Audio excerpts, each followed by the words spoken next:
Hey guys, what's up and welcome back to the web.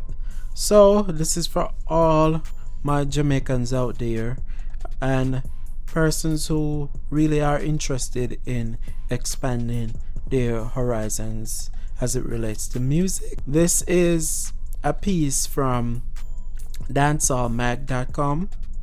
So it states that dancehall queen Carlene speaks on crime, violent lyrics, and maintaining peace in Jamaica. So for a while now, Jamaica's crime rate has actually gone up. Yes, true, but crime has been on the rise worldwide, and violence. So let's see. Dancehall Queen Carlene had some words of wisdom for her musical compatriots, whose overly violent lyrics might be unwittingly serving as fodder for impressionable youths to carry out deviant acts, even though it may not be the artist's intent. She also bemoaned Jamaica's crime and violence rate, which she said was clouding the island's magnificence, and the levels of abuse being exalted only to girls, which she said was unheard of in her childhood days, where women were nurtured and protected.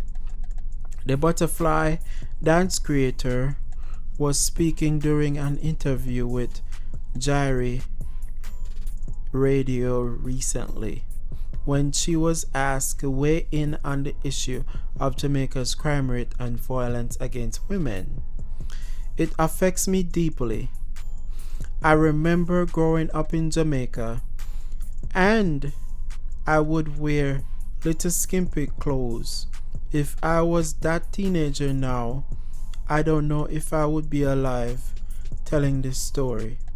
I hate where my country has gone with crime and violence, and there's a lot of excuse why things happen and shouldn't happen. Carlene, the 11th of her mother's 12 daughters, said. Carlene, who is a mother of one, said that her never-ending love for Jamaica has made her never want to leave the island permanently, despite the issue with crime and violence, which she said, though an uphill task, can be solved eventually by working on the minds of the people. I love my country.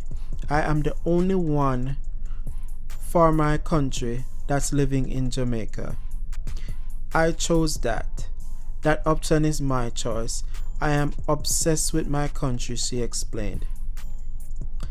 I love everything about my country up until the last 3 or 4 years, where crime and violence has been ridding the country of the love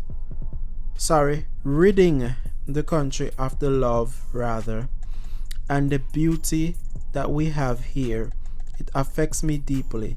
I want to know that our young women are free to be and go and do whatever they want to do within the space of the law, of course, the 47-year-old added. In bemoaning the ascension of murderous, callous, and vicious lyrics in dancehall music, Carlene noted that, contrary to the view of some artists, it was simplistic and perpetuous to view these type of songs as only freedom of expression. This is why when I see certain things happening and people all say everything now is freedom rather of speech, it can't be freedom of speech. It's you expressing how you feel, and how you feel sometimes you might have to control it, but somebody else who you are sending this energy into don't. I still think we need to take a little more responsibility in how we spread or promote violence and crime, she argued. Carlene also said that while parents have a responsibility to train their children and to be role models to them, artists and other public figures have a duty to be responsible in their utterances. As cruelty promoting dancehall lyrics oftentimes have an impact on the most vulnerable young people who see them as role models. Nobody is to grow anybody's child, but let's be real. As public figures, we do have an impact in what we tell somebody who is looking for nurture or what we tell somebody who is lacking attention, she said. She also echoed the sentiments of Government Senator Charles Sinclair, who was speaking in the Senate during deliberations on the Criminal Justice Act last month, argued that juxtapositioning dancehall acts with US rappers and hip-hop artists was faulty. Like Sinclair, Carlene argued that Americans are far removed from the Jamaican communities and are unrelatable, unlike their Jamaican artists who are domiciled on the island and are not seen as separate from them but are viewed as heroes. So when you are going to say that you don't make me do things, yes you do. It's one thing to see an overseas artist that you never meet, but when you have your own islander doing it, somebody that you think you can relate to, who tell you take a gun and shoot your brother down, it is a message, she affirmed. Using herself and her 1990s impy-skimpy party fashion as a prime example of how stars can influence their compatriots, Carlene said their effect on whether negative or positive behavior should never be discounted. I started wearing X-rated clothes in Jamaica in public, and I have a lot of young women follow me.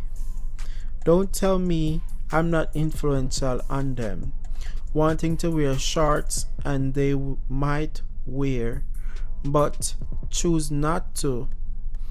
But because I did it, and I did it in a graceful way, they might want to do it, the Excelsior High School past student said. So you have to be careful as a speaker, and not everybody has a voice, but as entertainers, as public speakers, politicians, people in media, what you send out in that microphone to somebody who is vulnerable or just looking for an excuse, you have that power to let them do certain things, she counseled.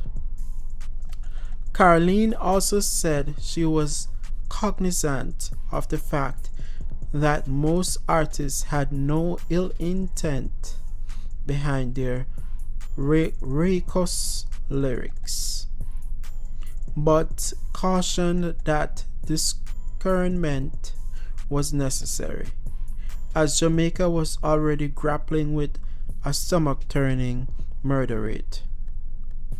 I think this word is raucous, R-A-U-C-O-U-S, raucous lyrics. Guys, I'm not perfect. So I want to tell Jamaicans, you have to be mindful of what you are telling people to do. You are not saying it to hurt anybody, because in your mind you don't have that realness of what you are saying. But words are powerful, she said. No artist or public figure is going to tell somebody directly to take a gun. But if you make that seem so powerful and so refreshing and so glamorous, you don't know whose might heed that.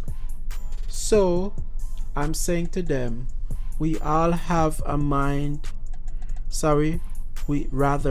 We all have a hand in how we guide the youth of tomorrow, Carlene said. Alright, guys, so this is my first time reading through this article. I love the headline and I skipped through it. It's a good read, straight to the point, and I appreciate this coming from dancehallmag.com. Thank you guys so much for listening. I'll see you guys in the next one. Peace out.